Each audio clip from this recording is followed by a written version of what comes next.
Hi friends आपण माने समस्ते निश्चित भाव में पीएम किसान सम्मान योजना विषय जानते। पीएम किसान सम्मान योजना को नहीं केंद्र सरकार बड़ घोषणा करुछंती जो थे कि चाषी भाई मान एक बहुत बड़ खुशी खबर आसी। चाषी केंद्र सरकार एक दस्तखत करिछंती जो थे कि प्रति चाषी अकाउंट को मात्र 3 दिन भितर 2000 टंका लेखा 17तम किस्ती आसीबो।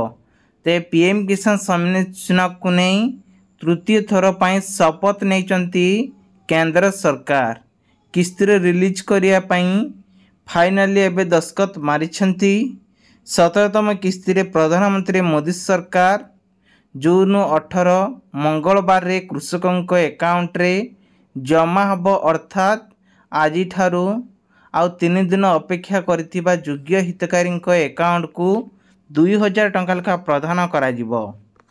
तेबे प्रधानमंत्री मोदी सरकार रे आरंभ करा दिथिबा योजना रे आपणकर वेबसाइट को जाई आपण माने परिदर्शन करि परिबे।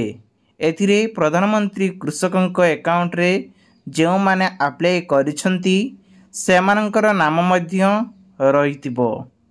ताहले आपण मानकु 17तम किस्ती रे 2000 टंका लेखा मिलिबो।